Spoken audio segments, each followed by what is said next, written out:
Weekend special simple chicken ಉರ್ಬಾಡು.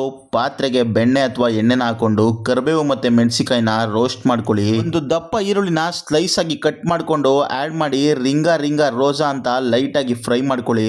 2 spoon ಶುಂಠಿ ಬೆಳ್ಳುಳ್ಳಿ paste ನ ಆಡ್ ಮಾಡಿ ಫ್ರೈ ಮಾಡ್ಕೊಂಡು ಟಪಕ್ ಅಂತ ವಾಶ್ ಮಾಡಿರೋ ಚಿಕನ್ ನ ಆಡ್ ಮಾಡಿ. ನಾನಿಲ್ಲಿ 1 kg ಚಿಕನ್ ನ ಬಳಸ್ತಾ ಇದ್ದೀನಿ. ಸ್ವಲ್ಪ ಅರಿಶಿಣ ಪುಡಿ, ರುಚಿಗೆ ತಕ್ಕಷ್ಟು ಉಪ್ಪು ಹಾಕೊಂಡು ಈ ಕಡೆಯಿಂದ ಆ ಕಡೆ, ಆ ಕಡೆಯಿಂದ ಈ ಕಡೆ ಅಳ್ಳಾಡಿಸಿ 15 ನಿಮಿಷ ಕುಕ್ ಮಾಡಿ. 15 ನಿಮಿಷ ಬಿಟ್ಟು ನೋಡಿದ್ರೆ ಆಹಾ ಏನ್ ಪರಿಮಳ ಗೊತ್ತೇನ್ರಿ, ಪಕ್ಕದ ಮನೆ ಆಂಟಿನು ಓಡ್ ಬರ್ಬೇಕು. ಮತ್ತೆ 2 ನಿಮಿಷ ರಿಂಗ ರೋಸಾ ಅಂತ ಆ ಕಡೆಯಿಂದ ಈ ಕಡೆ ಅಳ್ಳಾಡಿಸಿ 1 ಸ್ಪೂನು ಗರಂ ಮಸಾಲ, 2 ಸ್ಪೂನು ಮೆಣಸಿನ ಪುಡಿ, 10 ಜಜ್ಜಿರೋ ಬೆಳ್ಳುಳ್ಳಿನ ಮೇಲ್ ಹಾಕ್ಬಿಟ್ಟು 3 ರಿಂದ 4 ಸಲ ಲೈಟ್ ಆಗಿ ಪಲ್ಟಿ ಓಡಿಸಿ ಕೊತ್ತಂಬರಿ ಸೊಪ್ಪು ಮತ್ತೆ ಪುದೀನ ಸೊಪ್ಪನ್ನ ಸಣ್ಣಕ್ಕೆ ಕಟ್ ಮಾಡ್ಕೊಂಡು ಮೇಲ್ಗಡೆ ಹಂಗೆ ಉದುರಿಸಿ ನಾಟಿ ಸ್ಟೈಲ್ ಸಿಂಪಲ್ ಚಿಕನ್ ಉರ್ಬಾಡು ರೆಡಿ. ತಟ್ಟೆಗೆ ಸರ್ವ್ ಮಾಡ್ಕೊಂಡು ಒಳ್ಳೆ ಬ್ಯಾಟಿಂಗ್ ಹೊಡಿತಾ ಇನ್ಸ್ಟಾಂಟ್ ಯೂಟ್ಯೂಬ್ ಅಲ್ಲಿ ಸಬ್ಸ್ಕ್ರೈಬ್ ಆಗಿ ಸಿಗೋಣ.